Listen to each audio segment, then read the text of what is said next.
Konbanwa et bienvenue dans 10 contes de yokai. Installez-vous confortablement, attendez qu'il fasse nuit, allumez une bougie et c'est parti pour les histoires de yokai. Chōkeshin. Nombreuses sont les histoires mettant en scène des papillons.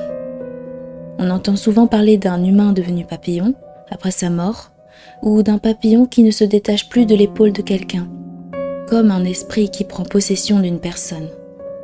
Voici une légende d'un homme devenu papillon après la mort, collectée dans la région du mont Zao en pays Ōshū, actuellement dans les départements de Yamagata et de Miyagi.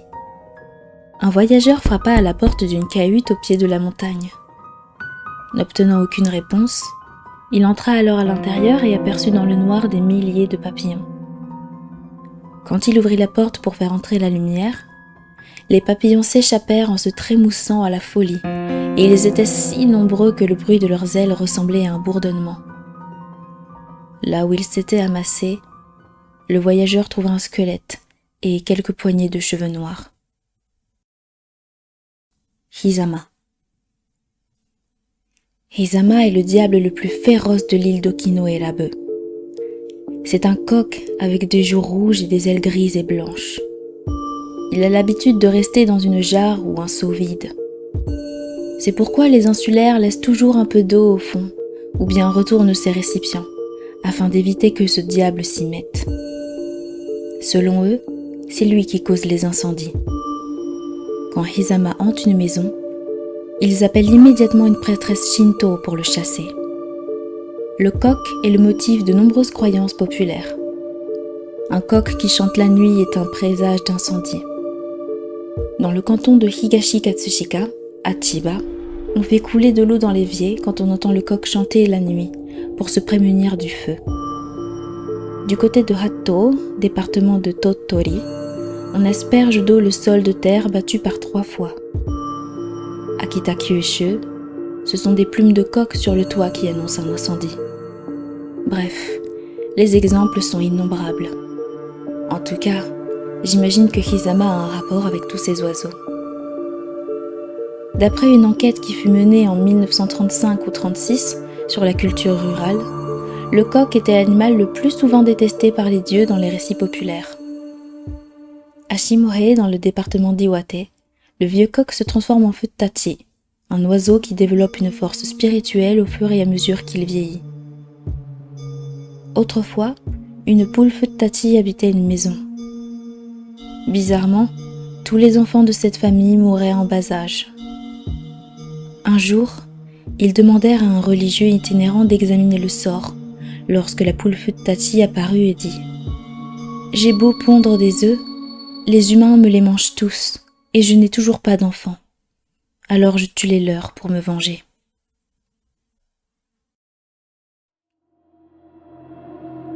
Takuchi Onna. Jadis, en pays Shimofusa, actuellement les départements de Chiba et d'Ibaraki, une femme avait épousé un homme qui avait déjà un fils. Mais elle s'occupait seulement de son propre enfant et ne donnait rien à manger à son beau-fils, si bien que celui-ci finit par mourir de faim. Au 49e jour après sa mort, un ouvrier qui venait de couper du bois de chauffage chez eux donna accidentellement un coup de hache derrière la tête de la belle-mère. Le sang coula considérablement. La blessure ne guérit pas et finit par former des lèvres. Des bouts d'os composèrent des dents et de la chair sortie du crâne créa une langue. Une douleur insupportable tourmentait la belle-mère et ne se calmait que quand on mettait de la nourriture dans la lésion, comme si cette femme avait finalement 2 bouches, l'une devant et l'autre derrière. Un jour, celle de derrière murmura quelque chose. « Repens-toi, repens-toi. » En général, on dit qu'une femme à 2 bouches, Futakuchi Onna, apparaît quand une mère hait un beau-fils ou une belle-fille, au point de les faire mourir de faim. Quand la femme mange, les pointes de ses cheveux deviennent des baguettes pour nourrir la bouche de derrière. Et si on n'alimente pas ce bec, il se met à débiter des choses gênantes. Il y a aussi une histoire connue partout au Japon, celle d'un radin qui cherchait une épouse qui mange peu. Il en épousa une qui lui convenait parfaitement. Mais un jour, il constata que du riz disparaissait. Soupçonnant sa femme, il fit semblant de sortir et monta discrètement sur la charpente pour l'observer. Soudain, la tête de sa femme s'ouvrit par derrière et elle y lança des boulettes de riz. Unayure. On dit que les âmes des noyés, dissimulées dans l'obscurité nocturne, ont chaviré les bateaux de passage. Ils étaient surtout communs à Guiktin, la mer des morts gémissants, en Chine pendant la dynastie des Tang, mais on les rencontre aussi parfois au Japon. On les appelle communément Funayure, c'est-à-dire les fantômes à bateau. D'abord, on remarque une espèce de pelote de coton flottant au gré de l'onde. Puis cette chose blanche grandit et forme un visage avec les yeux et le nez et pousse une voix faible qui semble appeler ses amis. Aussitôt arrivent des dizaines d'ogres fantômes qui bloquent le bateau en s'agrippant au bordage. Alors les ogres fantômes crient « Nous voulons des pouvoirs ». Il faut leur lancer des puisoirs percés, de façon à ce qu'ils puisent la mer en vain, car si on leur donne du matériel en bon état, ils puiseront de l'eau dans le bateau jusqu'à ce qu'il coule. Les nuits de vent et de pluie, on allume des torchères sur les falaises pour servir de repère au bateau. Mais les ogres fantômes allument des feux au large pour tromper les marins. Les navigateurs, en errant sur les vagues, se laissent glisser par les ogres fantômes et se noient. Les feux des hommes ne changent pas de position, raconte un capitaine, alors que ceux des ogres fantômes bougent sans cesse. Parfois, on croit voir au loin des dizaines de bateaux larguant leurs voiles. Il ne faut surtout pas les suivre, car on finit par se laisser entraîner au large. Les voiles des hommes vont dans le sens du vent. Celles des ogres fantômes vont contre le vent. On dit que même de vieux navigateurs chevronnés s'y laissent parfois prendre et ne reviennent pas. Jinmenju. Jinmenju, c'est-à-dire l'arbre à tête humaine, se trouve dans les vallées au fond de la montagne. Ses fleurs sont comme des têtes humaines, mais elles ne parlent pas, elles rient seulement. Et quand elles rigolent trop fort, elles se décrochent, paraît-il. Autrefois, dans un temple du département d'Aomori, poussait un arbre étrange appelé l'arbre caramel de Bouddha. On disait que, si on le blessait, il saignerait. Un certain Zenzo, du village d'Okura, coupa une branche pour voir. L'arbre se mit à saigner du sang rouge clair, exactement comme il était dit. Les bûcherons craignaient cet arbre qui saignait comme un humain. Pour présenter leurs excuses aux dieux et calmer l'esprit de l'arbre, ils placèrent une statue de Bouddha, d'1,5 m environ à côté. C'est depuis lors qu'on l'appelle l'arbre caramel de Bouddha. Dans le livre La vallée résonne, Tani no Hibiki, il est dit: tant au Japon qu'en Chine, on trouve parfois des arbres qui saignent. Cet arbre caramel doit être proche de Jinmenju. D'après le livre illustré des merveilles de la Chine et du Japon, Wakan Sansai Zue, 1912, Jinmenju vient du sud, et ses fruits qui mûrissent en automne s'appellent Jinmenshi, enfants à tête humaine. On dit qu'ils ont un goût sucré acide, et que le noyau présente des protubérances qui correspondent aux yeux, aux oreilles, au nez et à la bouche, exactement comme chez les humains. À mon avis, peu de gens en mangent par plaisir. Autrefois, par plaisanterie, on appelait aussi Jinmenju ceux qui grimpaient sur un arbre pour surveiller ou regarder quelque chose, comme des raisins pendant à pleine grappe, car cela ressemblait à Jinmenju, avec ses fruits. Kitsunebi. Un matin, à Kawame, près de Minato, fief Nanbu, l'actuelle ville de Morioka, dans le département d'Iwate, Un habitant alla jeter ses filets de pêche dans une rivière des environs. Au loin, il aperçut très distinctement Kitsunebi, littéralement un feu renard, c'est-à-dire un feu follet. Il se cacha dans un buisson et quand le feu arriva à portée, hop, il jeta son filet. Le renard s'enfuit en poussant un cri, mais le feu resta pris dans le filet. Il le prit dans sa main. En fait, c'était une petite boule de fourrure inconnue. Se disant qu'il avait là un trésor extrêmement rare, il l'emmena chez lui et le garda précieusement dans des raies solides. Un soir, quelqu'un frappa à sa porte. C'était une lettre de convocation. Présentez-vous demain à 8h du matin au château. Il se mit immédiatement en route avec le messager, en emportant le feu du renard, se disant qu'il pourrait lui être utile. La nuit était obscure, mais grâce au feu du renard, ils y voyaient comme en plein jour. Le messager demanda « Laissez-moi le porter un peu, voulez-vous » Il l'accepta. Le messager reprit « C'est fort curieux, un objet vraiment rare. » Et il le caressait, ne voulant plus le lâcher.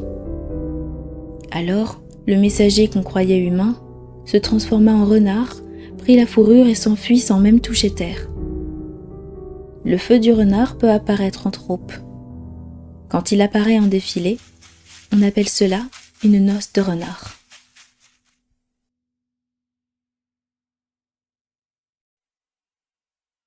Gashadokuro. Quand s'accumulent les rancunes de ceux qui sont morts comme des chiens loin de tout, cela devient un yokai géant, appelé Gashadokuro. Autrement dit, le crâne clac-clac. Il se cache dans la journée, mais apparaît d'on ne sait où le soir, accompagné d'un bruit de claquement, et assaille les passants. Je vais vous raconter une anecdote sur un crâne qui s'acquitta d'une dette de reconnaissance envers un homme. Cette histoire est extraite du livre « Étrange phénomène spirituel du Japon » Nihon no Ryoiki, en 822. Vers la fin du mois de décembre 778, un habitant d'un hameau du mont Oyama dans le territoire d'Ashida, en pays Bingo, actuel département de Hiroshima, partit au marché à Fukatsu pour y faire ses courses du Nouvel An. La nuit tomba alors qu'il était encore en chemin, et il décida de passer la nuit dans un champ de bambou à Ashida. C'est alors qu'il entendit un gémissement au loin. « J'ai mal à l'œil, j'ai mal à l'œil, mal à l'œil. » À l'aube, il trouva à proximité un crâne dont un œil était transpercé d'une pousse de bambou. Il retira la pousse et lui dédia un peu de riz sec. Alors le crâne se mit à parler. « J'ai été assassiné par mon oncle dans ce champ. Abandonné, je suis devenu un crâne. Avec le temps, un bambou s'est mis à pousser au niveau de l'œil et j'avais très mal. Merci de m'avoir soulagé de cette douleur. Pour vous remercier, je vous invite chez mes parents le dernier jour de l'an. » Le jour dit, l'esprit du crâne accueillit l'homme chez ses parents avec un banquet et lui offrit de l'argent avant de disparaître. Les parents du défunt arrivèrent et apprirent la vérité sur la mort de leur fils, ce qui leur permit de faire arrêter l'assassin. Karasutengu. Un jour d'été, un habitant d'un hameau de Nishijo dans le département Ehime était parti au mont Ishizuchi avec son fils de 6 ans, endormi sur ses épaules. En arrivant au sommet, il déposa son fils par terre et prit un peu de repos, quand il s'aperçut que l'enfant n'était plus là. Il le chercha en vain. Il alla chercher de l'aide pour le retrouver, toujours sans succès. Finalement, il rentra chez lui, où son fils qu'il croyait disparu l'attendait. Surpris, mais rassuré, le père lui demanda ce qui s'était passé.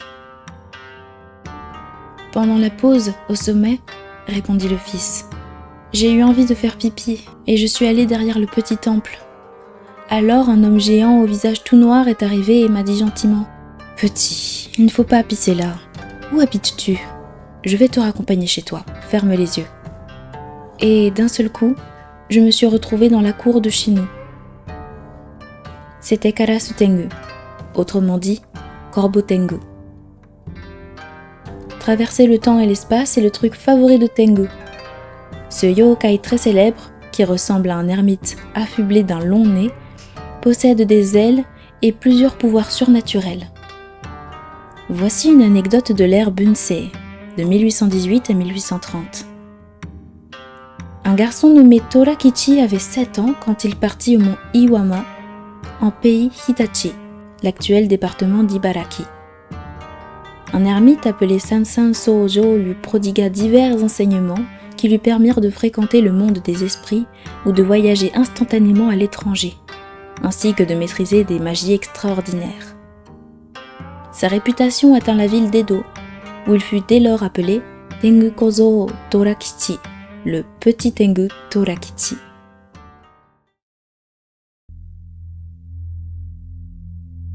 Koemonbi. Il y a bien longtemps, sur la digue d'une rivière du département de Nara, une troupe de feux follets apparut. Ils se manifestaient le plus souvent lors de nuits bruineuses. Leur taille était celle d'une lanterne et ils flottaient à un peu moins d'1 mètre du sol, couvrant des distances de plus de 5 km. Un jour, un paysan appelé Koemon, du village de Matsuzuka, s'approcha de cette digue avec l'idée d'y voir d'un peu plus près. Il venait du sud, marchait vers le nord, quand il vit un feu follet venir en sens inverse. Ainsi se firent face Koemon et le feu. Alors, le feu prit soudainement de la hauteur, passa par-dessus la tête de Koemon et continua son chemin en reprenant sa hauteur de croisière. Koemon dira avoir entendu un bruit, comme celui des étoiles filantes. Koemon frappa le feu avec un bâton, et le feu se divisa en plusieurs centaines de flamèches qui entourèrent Koemon. Malgré son caractère hardi, Koemon fut déconcerté et brandit son bâton. Il réussit enfin à détruire une partie du cercle de feu et s'enfuit à toutes jambes. Mais depuis ce jour, il s'alita avec une forte fièvre et mourut bientôt. Les habitants de la région appelèrent ce feu Koemonbi, c'est-à-dire le feu de Koemon. Depuis sa mort, personne ne désirait l'approcher quand il apparaissait. Toutefois, le feu de Koemon s'amenuisa au fil du temps et se montra de moins en moins souvent.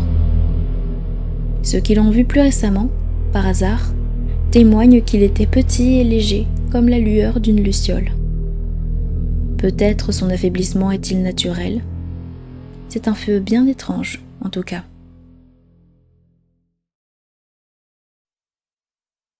Katabira Gatsuji. Au nord de l'époque Heian, l'épouse impériale de l'empereur Saga était Tachibana no Kachiko.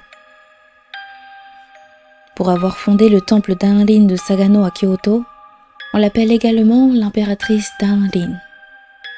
Voici une légende concernant cette impératrice d'Anrin. À la mort de l'impératrice, sa dépouille fut négligée et abandonnée à une croisée de chemins. Les chiens sauvages, puis les corbeaux vinrent la dévorer. Les fourmis et les vers vinrent ensuite sucer le reste. Et le soleil, le vent et la pluie se chargèrent de finir le travail. C'est ainsi que ce qui fut un corps devint néant. Toutefois, en passant à ce carrefour, on rencontrait parfois encore l'image atroce de l'impératrice d'Anrin, couverte de vermine, à moitié dévorée par les corbeaux et les chiens. Cet endroit, Katabira Gatsuji, c'est-à-dire le carrefour du Suaire, serait là où se trouve aujourd'hui la gare de Katabira no Tsuji, sur la ligne Kyohofuku. L'endroit est bourré de touristes qui viennent visiter le célèbre temple Kyoryu ou les studios de cinéma. Mais à l'époque Heian, c'était presque une sorte de lieu démoniaque. C'est là que commence le quartier Saga Adashino, que les gens évitaient, par crainte des apparitions surnaturelles. Les morts non réclamés y étaient abandonnés. Le temple Nenbutsu de Saga Adashino est connu pour avoir donné une sépulture à ces morts anonymes. Y aurait-il un lien entre ces morts et la légende de Katabira Gatsuji ? Un cadavre négligé devint un yokai et maudit les humains. Croyez-moi, il vaut mieux célébrer décemment les funérailles des morts.